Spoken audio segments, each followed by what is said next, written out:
వర్తమానానికి స్వాగతం. ఈరోజు ప్రధాన వార్తల సమీక్ష. ట్రంప్ వైఖరితో ఐరోపా ఉక్కిరిబిక్కిరి. రష్యా ఉక్రెయిన్ యుద్ధ ముగింపుకు అమెరికా అధ్యక్షుడు ట్రంప్ చర్చలు ప్రారంభించడంతో ఐరోపా దేశాల్లో ఉత్కంఠ పెరిగింది. ఈ క్రమంలో సోమవారం ప్యారిస్, ఫ్రాన్స్, బ్రిటన్, జర్మనీ సహా ఇతర నేతలు అత్యవసర భేటీ కానున్నారు. రష్యా ఉక్రెయిన్ యుద్ధం కొనసాగుతున్న నేపథ్యంలో బ్రిటన్ ప్రధాని కీర్ స్టార్మర్ అవసరమైతే తమ బలగాలను ఉక్రెయిన్కు పంపేందుకు సిద్ధమని వెల్లడించారు. న్యూఢిల్లీ రైల్వే స్టేషన్లో తొక్కిసలాట ఘటనకు రైళ్ల పేర్లలో చోటు చేసుకున్న గందరగోళమే కారణమని భావిస్తున్నారు. ప్రయాగ్రాజ్లో జరుగుతున్న మహాకుంభమేళకు వెళ్లే భక్తుల కోసం రైల్వే శాఖ ప్రత్యేక రైళ్లను ఏర్పాట్లు చేయడం. ఈ ఘటనలో ప్రాణాలు కోల్పోయిన వారి సంఖ్య 18కి చేరింది. వీరిలో 11 మంది మహిళలు, 4 చిన్నారులు ఉన్నారు. మరో 12 మంది గాయపడ్డారు.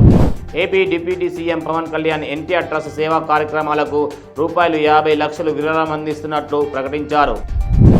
ఐక్యరాజ్య సమితి నివేదిక ప్రకారం 2061 సంవత్సరం నాటికి భారత జనాభా 170 కోట్లకు చేరుకోగా చైనా జనాభా 120 కోట్లకు తగ్గనున్నట్లు అంచనా వేసింది. ఢిల్లీలో భూకంపం సంభవించిన కొద్దిసేపటికే బీహార్లో మరోసారి ప్రకంపనలు నమోదయ్యాయి. ఈ వరుస భూకంపాలతో ప్రజలు భయాందోళనకు గురవుతున్నారు. కొన్నేళ్లుగా రిలయన్స్ ఇండస్ట్రీస్, ఓఎన్జీసీల మధ్య కొనసాగుతున్న గ్యాస్ మైగ్రేషన్ వివాదంలో రిలయన్స్కు ఢిల్లీ హైకోర్టులో తాజాగా చుక్కు ఎదురైంది. హైదరాబాద్ నగరంలో హృదయ విదారక ఘటన జరిగింది. ఒక కసాయి తల్లి అప్పుడే పుట్టిన శిశువును రోడ్డుపై వదిలేసింది. ఈ ఘటన అల్వాల్ పోలీస్ స్టేషన్ పరిధిలోని భూదేవి నగర్ పోచమ్మ ఆలయం వద్ద చోటు చేసుకుంది.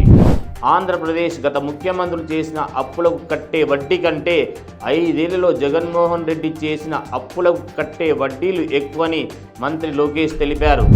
జేహెచ్ఎంసీ స్టాండింగ్ కమిటీ ఎన్నికలకు నామినేషన్లు స్వీకరణ గడువు నేటితో ముగియనుంది. కాంగ్రెస్ నుంచి 7 కార్పొరేటర్లు నామినేషన్ వేశారు. అలాగే ఎంఐఎం నుంచి 8 మంది కార్పొరేటర్లు నామినేషన్ వేయనున్నారు.